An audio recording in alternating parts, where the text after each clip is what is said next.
Hirap, kayo ang naghirap sa amin, kayo ang bahala. Dahil pumiling tayo sa hindi, isipin natin, kung may katawan tayo, kaya natin ng gusto natin, kahit mali gusto natin, hindi, pinahirap lang sa atin lahat, at nunununo natin, at ginawi din ang katawan niyan sa kanila lahat. Wala sino man mas may-ari sa katawan kundi si Lord. Kung sa kanila tayo umihiling sa lahat. Si Jesus. Kung may sakit tayo, sa kanya tayo humiling. Kung may naramdaman, halimbawa ito, pumunta kayo dito, Lord, gabayan niya, ituro mo ang daan yung mga kasangkapan ninyo po, parang pagpagaling. Ano po kayo pagpagaling sa amin? Yun ang kailangan natin laging hiniling kung Jesus Christ. Si Jesus, Jesus Christ, hindi siya yan. Dahil kailangan natin laging nagagabay tayo. Pero kasi hanggang sa pagtulog natin, pagising natin, hiniling tayo sa Kanya. Siya ang buhay natin. Siya ang tagaligtas natin, wala ng iba. Ang nagyari sa atin. So kailangan natin laging magkukumbaba. Dahil wala tayo karapatan magreklamo sa sarili dahil tayo binabalang dito para magbago, para tayo ay magkakaisa ang lahat. Kami na nga lahat kayo binabago dito. Kahit ano-ano man ang mga religion ninyo, sinuba, iglesia, munagin, ano man ang sa pangalan ni Jesus ang daladala ninyo, pamilya kayo. Iba-iba lang ang grupo ninyo. Isa ang tagaligtas ninyo, ang pangalan si Jesus. Dapat magkakaisa kayo. Hindi nakukuha na bunaking kaligtas ka. Walang ligtas kung di tayo harap sa Diyos. Isa ang tagaligtas natin, isa rin ang hinihiling natin ng gabay si Jesus. Isa rin sakit ko lalay, kamusta? So kailangan natin pagkumbaba dito. Yung mga tao ay hindi sila ay magkumbaba sa Diyos bilang araw pagdating ng oras at humina ng kanyang katawan, babalik siya. Ama, patawad kung ano man aking ginagawa. Di ko alam, akala ko hanggang dito, hanggang walang nakatapusan, may hangganan na rin lahat. Puno man, sasakyan man, building man, lahat dito inilang ng sa mundo dito pagsamantala na. Walang nakapermente. May panahon babawiin din ang katawan natin ng Diyos. So Jesus lang ang kailangan natin. Lagi natin humihiling sa Kanya, humingi tayo ng gabay. Siya ang tunay nating kaligtasan. Amen. So kailangan natin magkumbaba. Yung mga sakit ito, gawain natin din ito. Dahil hindi natin nalaga na sarili natin. Minsan, inaabuso natin. Bata pa tayo, inaabuso natin. Dahil ngayon, inani natin na. Dahil na ano na yan, ang sabihin nila, dumating na ang iyong hangganan ng kalakasan. Puso ang lahat yan, may hanggan kahit puno yan, malaki yan, anuman bilang araw, pagtanda yan, lulupok na rin yan. Mababalik-balik ang mga tulad natin din. Walang permente dito sa mundo, may hangganan tayo lahat. Basta importante, pray to God, lang tayo humingi sa Kanya ang gabay natin sa pangalan ni Jesus. Amen. Yun lang ang ating sasabihin. Marami kung may naramdaman kayo at kagalingan, marami salamat Lord.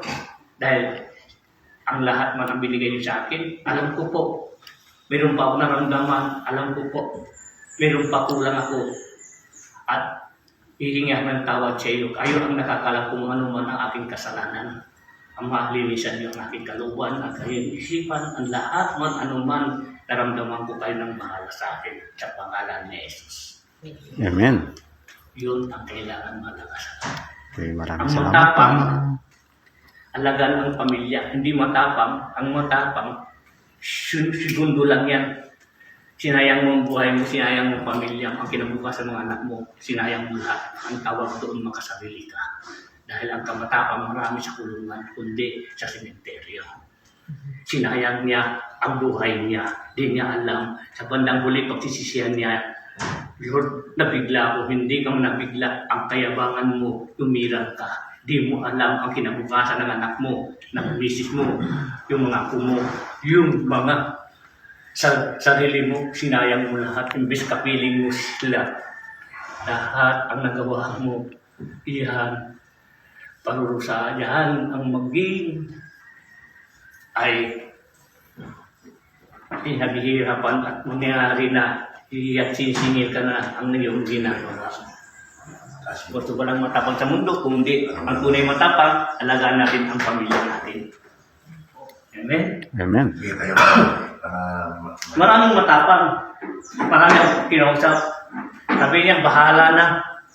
Pagdating ng oras, segundo lang, wanted na siya. Segundo lang, namatay sila. Dahil sabi niya, ang kataparan mo, sayang ang binigay ng buhay sa iyo ng Diyos. Unti-unti yan. Walang matapang sa mundo kung hindi binigay sa iyo ng pamilya sa inyo ng Diyos. Mayroong kayo binigay ng mga anak, mga asawa.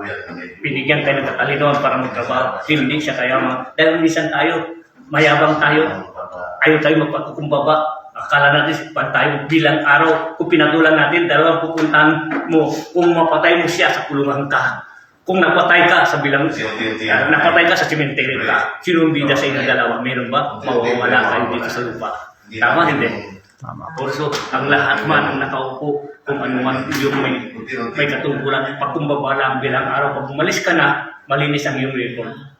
Ang sabi ng Ama, maglinis ka na. Doon ng katungkulan binigay ko sa iyo, para masaya lahat ng pamilya mo, ang hiniling mo, binigay ko ang luho mo, ang kagustuhan mo. Magsaya ka, huwag kang gagawa ng masama, na hindi maganda, ba oras gumawa ka, pagdating ng umalis ka sa katungkulan, ayan, diyan na ang salot sumating sa iyo, ang nagawa mo hindi masama, sila rin ang ugis sa iyo, yan sila rin ang tutuplis sa iyo, di ba? Puro ang kailangan, pagkukumbaba, lahat sa pangalan ni Jesus, dakilang Ama, ang tagaligtas, kailangan natin ay magbalik loob sa Kanya. Amen. Yun ang ating, yung araw na yung Biyernes ng araw ng salita ng Diyos. Ang sa akin, mensahe lang ang mga sa akin. Kung pakinggan ninyo, nakasulat din sa Biblia. Sila sa Biblia, ako ay mensahe lang para sa kakabutihan. Kasi lang yan nanay para nabubugla. Gusto na si nanay, may naramdaman, umukay na siya, salamat. Pray lang. Dahil hindi siya nasapagaling, at binigyan siya ng basbas ng Diyos para pagaling. Kailangan natin din ay humili sa kanya, Lord, maraming salamat. At may nagbago. Tuloy-tuloy sa pag-pray mo sa Kanya, tuloy-tuloy ang kagalingan mo sa pangalan ni Jesus. Amen. Tama, hindi? Tama po, Ama. Yun. Dahil ang lahat yan, pag-ibig, pusang dadala ko dito, pag-ibig, puso. Inclusive ito, nagaligtas at pagbalik niya ng Holy Spirit ay siya ang nililigtas sa lahat. Kailangan magbago na tayo. Maraming nagsabi, saan ba ang tahanan ng Diyos dito sa akin? Sabi ko, tunay na tahanan ng Diyos sa Kanyang paraiso. Tayo, tinanggap na natin. Sabi natin sa puso, yung puso natin minsan, tinanggap natin, may pagbabago yan. Kung mainit, may nangyari sa iyo, makalimutan mo ng Lord at gumawa ka na hindi maganda. Tama? Pagsamantala lang ang tunay na tahanan ng Diyos, ng paraiso niya, kailangan natin, huwag natin alisin, baguhin natin sarili natin, magkumbaba tayo, at makita natin magandang asal natin para ang Diyos ay nasa atin. Amen. Hindi lahat kami na tumanggap na kami sa hindi. At kung sino man ang tumanggap, at siya talaga ay lagi yung tumatawag sa Kanya. Yun ang tinanggap niya. Bilang araw may problema ka at inalis mo yun, ang sinisisi mo ang Diyos, wala na. Dahil ikaw ay pagsamantala mo pala ang tumanggap ka sa Kanya. Kailangan, pagkumbaba, kailangan marunong tayo. Yung mga kailangan magbago tayo, kailangan natin at pasok natin si Lord para pag-ibig sa lahat. Makarating tayo sa paraiso, ang Diyos ay nasa atin. Amen. Maraming salamat po, Ama.